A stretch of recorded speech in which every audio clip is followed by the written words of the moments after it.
Dalawang linggo, walang ulan. Kumusta na ba yung ating lakatan mga kaagri? Ngayong araw po mga kaagri, tutukan po natin yung kwento tungkol dyan. Kasi ngayon ay January 25 na po.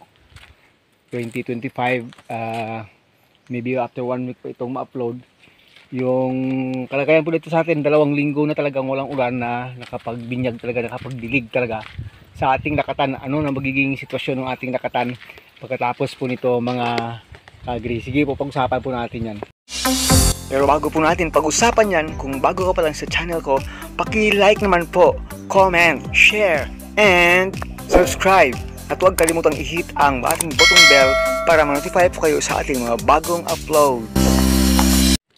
Kung inyo pong mapapansin, nag-uumpisa ng magditak itong dito sa gitna ng kanal natin mga kaagri.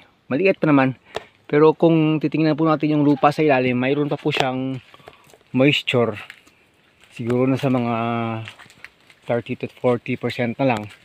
So okay pa yun sa saging, hindi pa yun masakit sa saging, kasi pag ganyan yung moisture sa ilalim sa umaga, matingnan natin dito, okay na okay pa po yan, kasi nga po yung puno ng saging ay may tubig rin naman po yan. At kaya pa po, kahit na another 2 linggo pang walang ulan, kaya pa rin po yan ng saging. Pero siyempre po, medyo may stress na po sila pag mga 2 linggo pang walang ulan. Pag pumasok po ng first week of February na wala pang ulan, medyo may stress na po yan ng konti. Pati ang paglaki nito at pagtaas ng mga puno nito ay maaantala na naman po. Yun na naman po ang pwedeng mangyari. So magiging ano na naman yung tubig na naman yung magiging number 1 nilang magiging kailangan. Pag season po kasi ng puro ulan, syempre sikat ng araw yung kailangan. Pero pag ganito po, yan po, maganda sana pong makaulan bago po magtapos itong January 2025. Yun po yung panalangin natin, ano? Sana naman mabigyan tayo ng Panginoon, no? Nakapag-delete tayo dyan sa right na yan. Dito hindi ko pa kinukuha.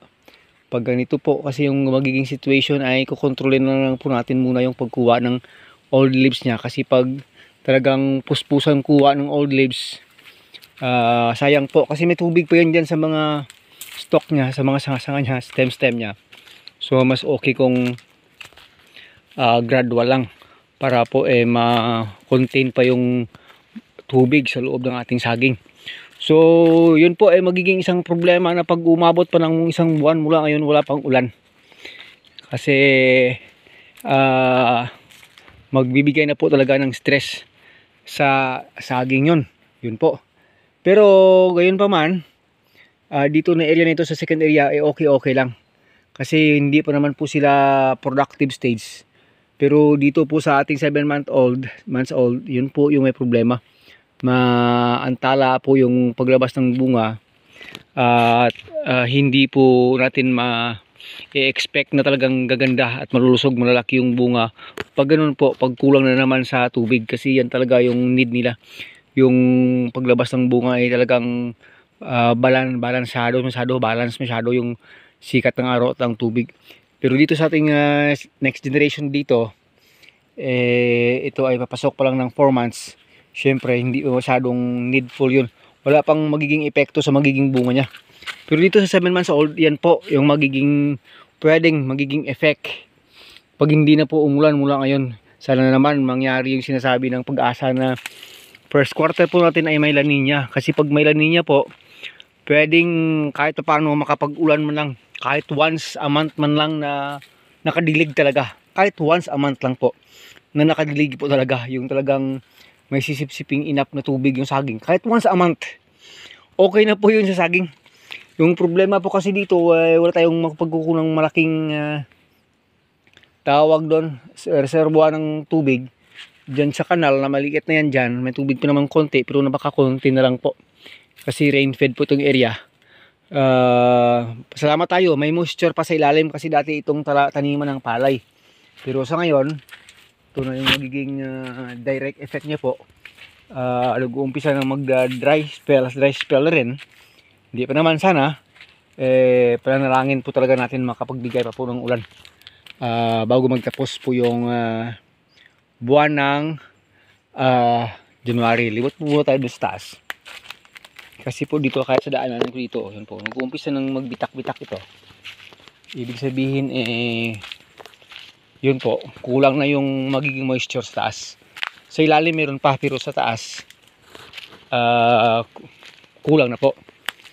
So, kaya po dito, round wedding tayo dati dito, hindi natapos. Nag-wedding, konti-konti na lang. Hindi ko na muna kinuha. Kasi pag hindi uulan po, magiging cover crop pa sana yan. Yun po sana yun. Kaya dyan sa ilalim, hindi ko na rin tinuloy yung pagdadamo muna. Para hindi po masyadong maging mabilis yung pag-dry ng lupa. Kasi matatakpan pa ng dahon ng damo. Medyo cover crop pa sana sa lupa. Para makontain yung moisture sa ilalim. Pero pag ayaw na, wala tayong magagawa. Okay lang na naman po. Kasi nga yan po kasi yung buhay ng pagpa-farming. Pag ganyan ito rain fed po. Talagang ano lang tayo sa Panginoon. Look up lang tayo sa Panginoon sa magiging desisyon niya sa ating buhay dito. Kahit na sana kung may source lang sana pwede tayong gumalaw. Pwede tayong humanap ng ibang paraan. Pero pag walang source talaga ng tubig na enough, pwede naman siguro ako makapag-igib ng balde-balde per puno nito. Yun lang po siguro, balde-balde pag didilig. Gaya po dito, medyo kalakihan na yung mga bitak-bitak. Kasi nga, dati dito kasi basakan. Kaya pag nag-dry po siya, mabilis po lumaki yung bitak. Pero alam ko po, may moisture pa po talaga sa ilalim. Meron at meron pa po talaga. So, yun na lang talaga yung magiging natin. Panalangin natin na sana bago magtapos January may ulan pa tayo. Sana naman po by God's will, pag ganun maraming salamat sa Panginoon. Pero pag ayaw, pag hindi na ibigay, salamat pa rin. Glory to God pa rin. Ganyan kasi tayo. Dapat lang naman talaga ibalik ang lahat ng tawag doon glory sa Panginoon. Wala naman tayo talagang magagawa So, kapit lang mga farmers. More faith in the Lord lang talaga. Pero maski pa paano alam ko magkakabunga ito. Pag hindi na umulan, magkakabunga pa rin. Pero hindi na tayo maghahanap ng yung maximize talaga na tawag doon quality ng bunga. Hindi na natin ma-maximize kahit ganito siya kaganda Ganda ng dahon okay lang sana pag ngayon nakalabas na yung bunga at saka yung mga sabihin natin mga 1 month na lang ay mag-harvest ka. Kahit ngayon 1 month lang hindi na mag-ulan mula yun kung mga bunga niya dati kaya mga 1 month and a half na yung gulang. Okay pa rin, no problem. Maximize pa rin yung quality.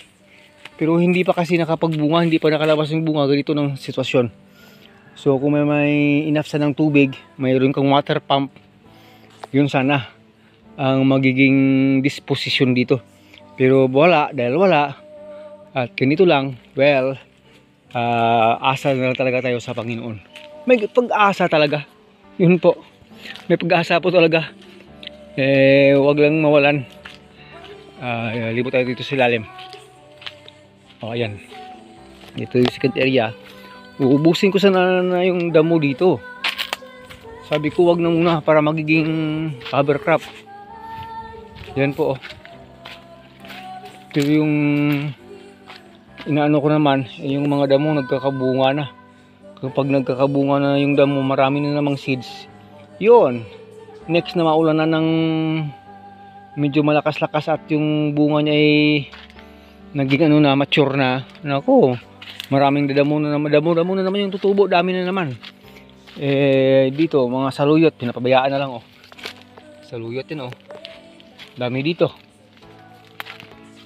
Gugulayan na lang pag magkataon, pero pag tinatamad wala. Kinukuha na lang yan. Pero sabi ko kanina dito na area, kahit na hindi na magano yung ulan, basta buhay pa yan hanggang magdating ulit yung mga ulan, okay lang yan dito. Yung problema lang natin yung 7 months old. Kahit dito, kahit hindi na ito ulanin, okay lang, basta buhay siya. Pero alam natin makakastan kasi yung saging kahit hindi na umulan. Kahit kalahating taon na hindi umulan, hindi mamamatay kasi yung saging, buhay pa rin yan. So doon tayo babawi pag dumating na yung second time na umulan dito ng malakas. Bibiglain na naman ito sa paglaki. Bigla na naman itong sisikip dito. So yun ang magiging pag-asa natin, kasi nga buti na lang hindi na ano yung tanim natin, hindi na sabay-sabay staggered. So kung hindi man papalarin yung nauna doon na magiging maganda talaga ang situation, yung second, third at fourth ating generation dito na pagtanim dito, hindi po generation expansion, yun po sakasakali yun po ay makatumpak sa tamang panahon. Kasi gaya po ditong third expansion, matagal pa ito kung dire-diretso sana yung maganda yung balanse, nasa 3 months old pa lang man naman siya. Another 7 months pa from now bago ito pwedeng maka-harvest na may bunga na talaga. Yun kung dire-diretso. Pero pag hindi, sabihin na natin na sa mga August, September magkaka-harvest na dito. Pero syempre nakapagdaan na yung magandang panahon na may mga ulan na talaga. Baka naman sobra na naman yung ulan. Yun mga ka-agri. So hindi na po natin masyadong patatagalin. Maraming salamat po. Ito na lang po yung issue natin ngayon dahil 2 linggong walang ulan. Ito na ang magiging sitwasyon ng ating tanim na lakatan. Maraming salamat po. Ang dito na lang muna po. Agritechnics TV po. Mabuhay ka magsasakang Pilipino. God bless the Philippines. Dasal-dasal lang. Kapit lang kay Lord. Hanggang sa muli.